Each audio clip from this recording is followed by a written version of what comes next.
Boa noite a todos, a graça e a paz do Senhor Jesus Cristo. Estamos aqui para aprendermos um pouco da palavra de Deus com o próprio Deus. Que o Espírito Santo de Deus nos ilumine ao estudarmos agora o livro do profeta Obadias, esse grande livro que contém apenas um capítulo.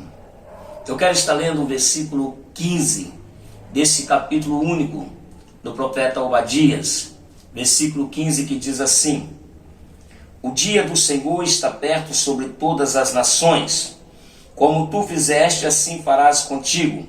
A tua maldade cairá sobre a tua cabeça.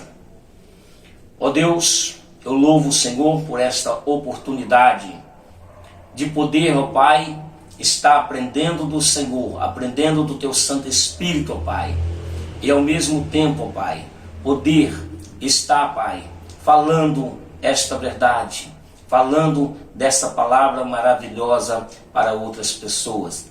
Que o Espírito Santo do Senhor esteja me iluminando mais uma vez e também, ó Pai, esteja iluminando a mente de todos aqueles que estarão ouvindo esta palavra, para que ela, Pai, venha ter sentido em cada vida. Eu oro em nome do Senhor Jesus Cristo.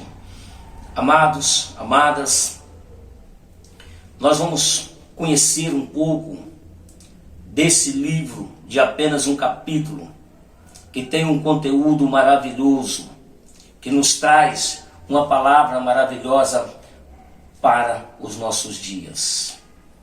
Vamos conhecer um pouco deste livro. Quem era o profeta Obadias? O profeta Obadias, um profeta que aparece pouco, que faz apenas 2 profecias e encontra aqui no seu livro, nesse único capítulo, uma profecia contra o juiz de Deus sobre Edom e a restauração de Jerusalém, a restauração de Judá. O profeta Obadias profetizou lá no exílio, no tempo que o povo de Deus estava exilado, sendo escravizado na Babilônia. Mas por que no exílio, na Babilônia, esse capítulo da Bíblia, esse livro da Bíblia, vem fazer menção de uma profecia, de um juízo contra um povo chamado Edom? Vamos conhecer que povo é este. Os edomitas são descendentes de Esaú, irmão de Jacó. São parentes do povo de Israel, são parentes de Judá. E moravam perto, eram vizinhos. E a morada deles era nas montanhas, casas feitas nas rochas, lugar seguro, alto, lugares fortes. Além de ser um povo fortíssimo, era um povo muito inteligente, um povo muito sábio. Os edomitas eram descendentes então de Esaú, irmão de Jacó. Eu quero falar um pouco sobre esse momento, esse período que o povo de Deus estava passando na Babilônia, exilado na Babilônia, ou estava sendo escravizado na Babilônia. Além do profeta Obadias, o profeta Jeremias, no capítulo 49, também fala de um juiz de Deus sobre Edom. O profeta Isaías, no capítulo de número 63, também faz menção desse juízo sobre Edom.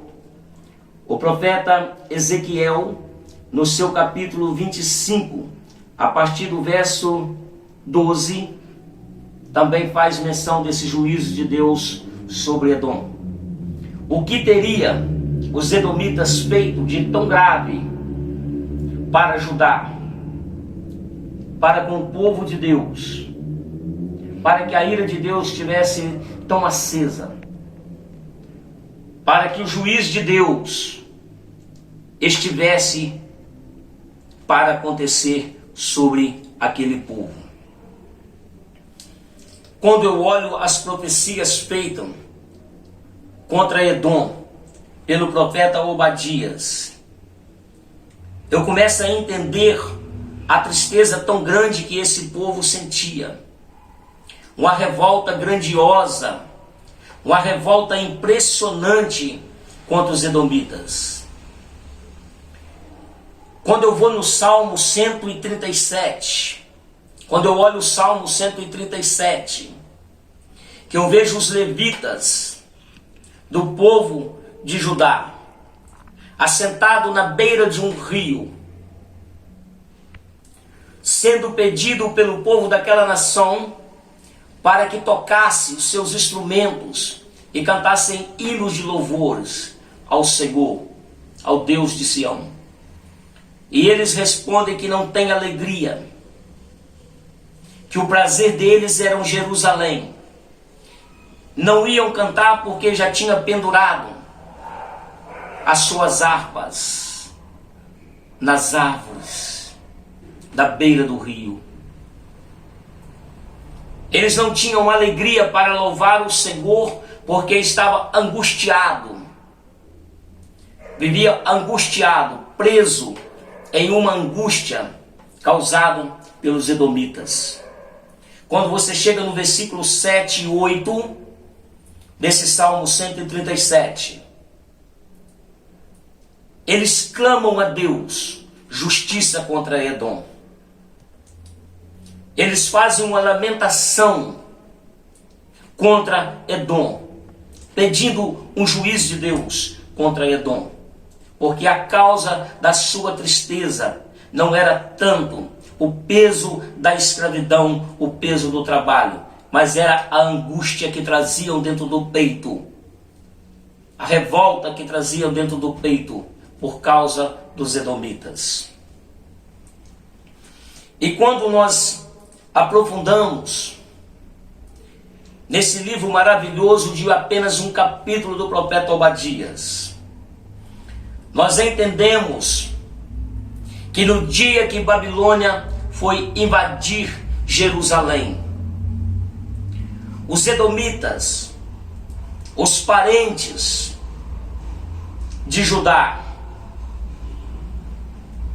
os primos distantes, mas parentes de Judá, de Israel, eles negaram socorro ao povo de Deus, negaram ajuda ao povo de Deus para enfrentar o rei da Babilônia. Como se isso não fosse tudo, eles facilitaram a entrada dos caldeus, do rei da Babilônia, em Jerusalém. Como se isso não bastasse, eles colocaram nas esquinas para matar aqueles que escapavam, aqueles que tentavam fugir. Como se isso não bastasse, eles zombavam, riam ao ver o povo de Deus sendo levado escravo. O rei, os príncipes, sacerdotes, os anciãos, os jovens, as mulheres, sendo arrastados de forma como animais para a terra da Babilônia. Eles zombavam, eles riam disso. Como se isso também não bastasse, eles entraram dentro da cidade e saquearam os bens de Jerusalém. Imagina o povo de Deus sendo levado como cão, arrastado como animais para serem escravos, o seu rei sendo amarrado, os seus príncipes sendo manietados, amarrados, levados à força para serem escravizados. E olhando para os edomitas, seus parentes, que negaram socorro, não quiseram ajudar, agora estão zombando deles. É essa angústia que eu sinto nas palavras dos judeus que estavam sentados à beira do rio, chorando, lamentando, sem prazer para poder cultuar a Deus. Penduraram as suas harpas, seus instrumentos, porque não tinham prazer, porque havia dentro deles uma angústia de terem sido zombados pelos seus próprios parentes, pelos edomitas. Eu vejo nas palavras do profeta Obadias, na palavra do profeta Ezequiel, nas palavras do profeta Jeremias, principalmente no seu capítulo 49, a partir do verso 7, a tristeza de um povo que não teve o que fazer e, além disso, não ter ajuda daquele que era seu parente, daquele que podia ajudar, ter sido traído. Eu olho a terrível mão do Senhor se levantando contra esse povo revoltado, para fazer juízo a esse povo, fazer justiça. A ira do Senhor acesa para ele castigar, destruir os edomitas. Uma profecia que vem contra ele, que vai se cumprir 5 anos depois que acaba o exílio, 5 anos depois do exílio. Uma profecia que dizia que aquele que se ajuntou como seu amigo para destruir esta nação também viria contra ti e te destruiria. E Edom foi destruído pelo que eles achavam que era amigo, que tornou-se como inimigo. Eu olho os nossos dias atuais, os dias que nós estamos vivendo, a ira do Senhor se acendendo contra uma nação, contra um povo que está vivendo de maneiras erradas, estão vivendo de qualquer maneira e não estão defendendo a palavra do Senhor, não estão defendendo aquilo que Deus tem pedido, que Deus tem clamado, não estão atendendo as ordens e nem os pedidos do Senhor. Eu vejo o juízo de Deus chegando a cada dia, a cada enfermidade.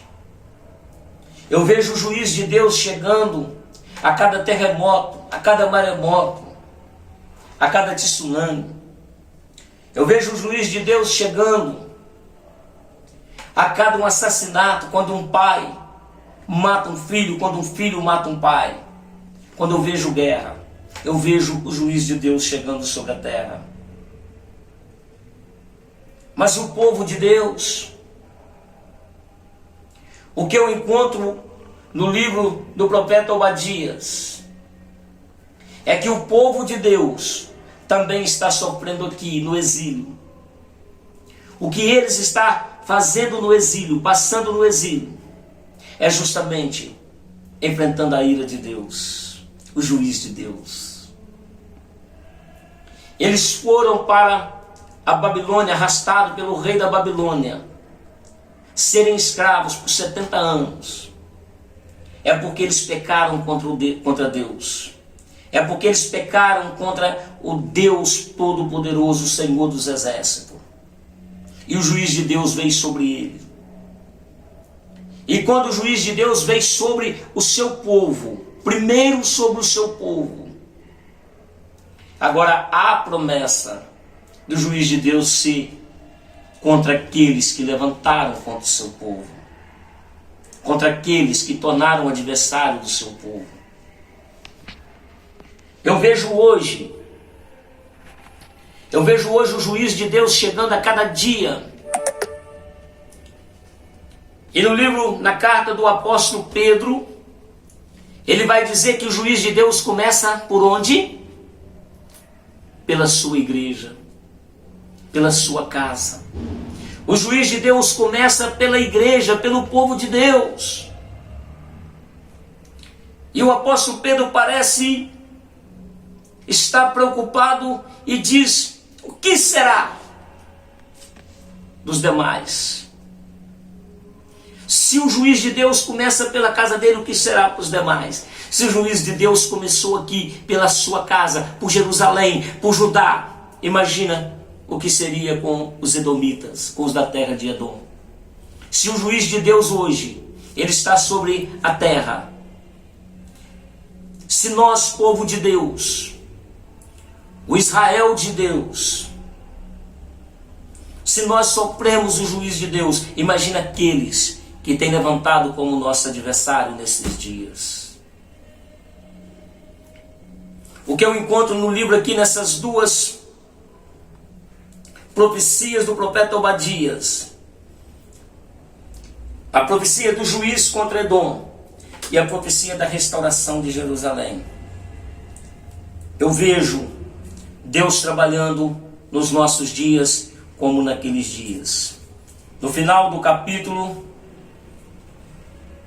do livro que nós estamos vendo, nós vamos encontrar a profecia da restauração do povo de Judá. Versículo 17. Mas no monte de Sião haverá livramento, ele será santo. Os da casa de Jacó possuirão as suas heranças.